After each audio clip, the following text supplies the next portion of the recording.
Assalamualaikum warahmatullahi wabarakatuh.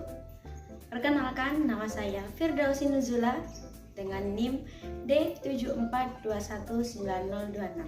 Di sini saya bisa dipanggil dengan sebutan Ibu Firda.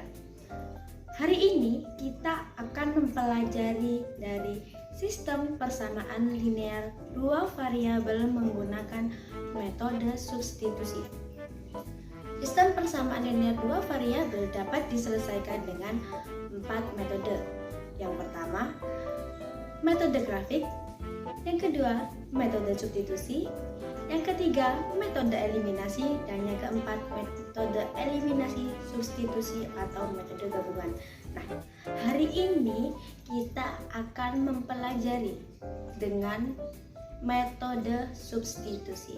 Kompetensi dasar dari SPLDV ada 3.5 yang berbunyi menjelaskan sistem persamaan linear dua variabel dan penyelesaiannya yang dihubungkan dengan masalah kontekstual. 4.5 menyelesaikan masalah yang berkaitan dengan sistem persamaan linear dua variabel. Tujuan pembelajaran hari ini yang pertama ada peserta didik mampu menyelesaikan sistem persamaan linear dua variabel dengan metode substitusi dengan tepat dan benar. Yang kedua, peserta didik mampu menentukan himpunan penyelesaian dari sistem persamaan linear dua variabel dengan metode substitusi dengan tepat dan benar.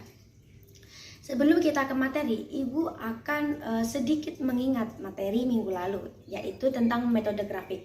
Kira-kira anak-anak masih paham atau belum ya? Nah, di sini Ibu akan memutar kembali waktu kemarin tentang apersepsi. Di sini Ibu punya apersepsi. Di sini ada 3 apersepsi. Bisa dijawab di buku tulis atau di kertas, nanti waktu Ibu tanya langsung silahkan dikumpulkan. Apersepsi yang pertama yaitu metode grafik adalah. Yang kedua, langkah yang perlu diperhatikan dalam metode grafik adalah. Yang ketiga, sebutkan ciri-ciri dari PLDV atau persamaan linear dua variabel. Sekarang kita akan ke materi. Metode substitusi atau biasa yang disebut dengan mengganti adalah metode penyelesaian dari sistem persamaan linear dua variabel dengan cara menggantikan salah satu variabel ke persamaan lain sehingga diperoleh persamaan dengan satu variabel. Langkah yang harus diselesaikan dalam metode substitusi ada 3 langkah. Yang pertama, menyatakan variabel dengan variabel lain. Yang kedua, mensubstitusi atau mengganti persamaan yang telah dibuat. Yang ketiga, memasukkan nilai yang telah ditemukan pada langkah kedua. Nah, dari penjelasan dan langkah penyelesaian di sini kita sudah sedikit mengantongi beberapa informasi. Nah, kalau misalkan ada yang masih bingung silakan ditanyakan.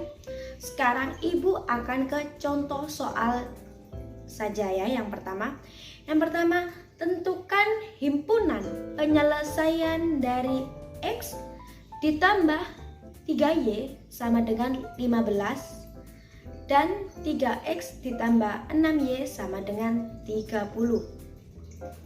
Nah, di situ ada 2 persamaan. Persamaan yang pertama, X ditambah 3Y sama dengan 15. Persamaan yang kedua, 3X ditambah 6Y sama dengan 30. Nah, di situ ada 2 persamaan. Kita milih salah satu persamaan untuk dirubah. Misalkan Ibu memilih persamaan yang pertama, yaitu X ditambah 3Y sama dengan 15.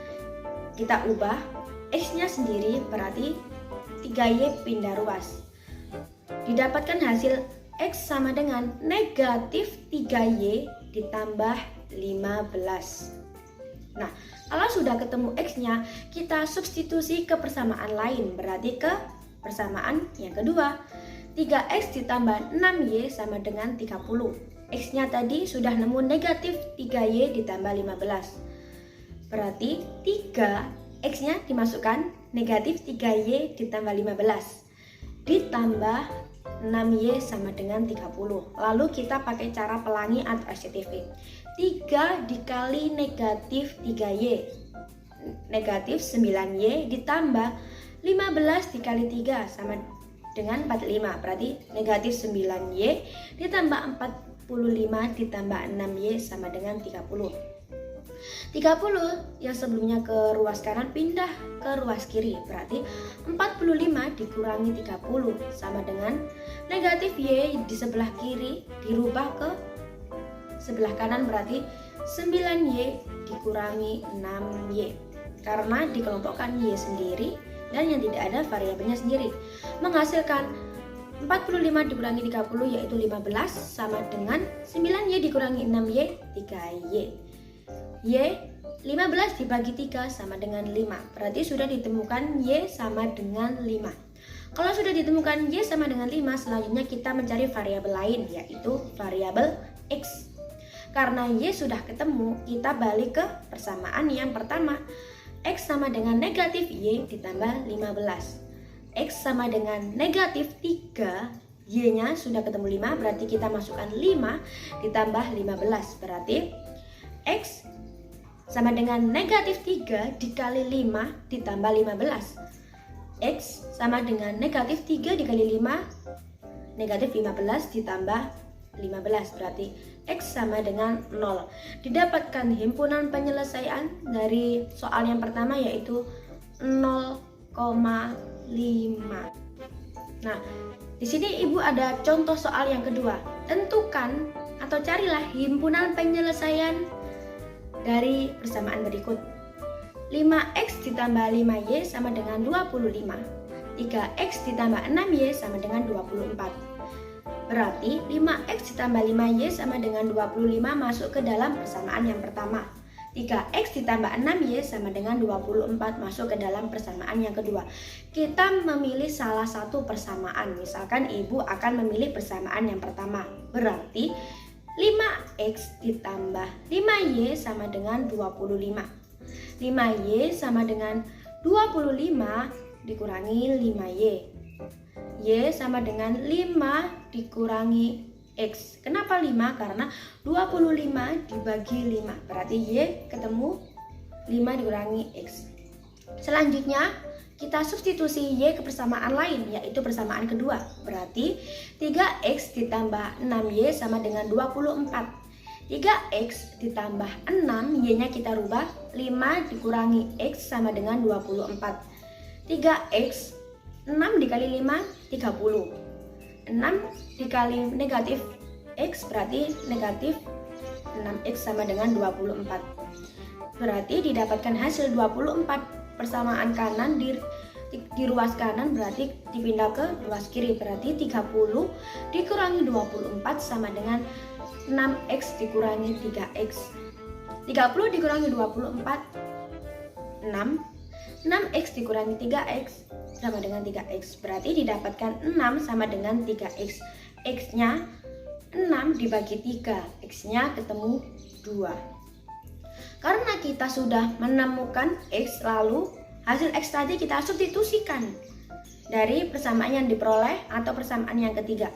Y sama dengan 5 dikurangi X. Y sama dengan 5 dikurangi X-nya 2. Berarti Y 5 dikurangi 2 sama dengan 3. Berarti himpunan penyelesaiannya yaitu 2,3. Nah, kita sudah di penghujung pertemuan pada hari ini. Misalkan ada pertanyaan, silahkan ditanyakan kepada Ibu. Itu saja yang dapat Ibu sampaikan untuk materi hari ini. Mohon maaf apabila ada kesalahan. Terima kasih sudah menyimak video ini, semoga bermanfaat. Wassalamualaikum warahmatullahi wabarakatuh.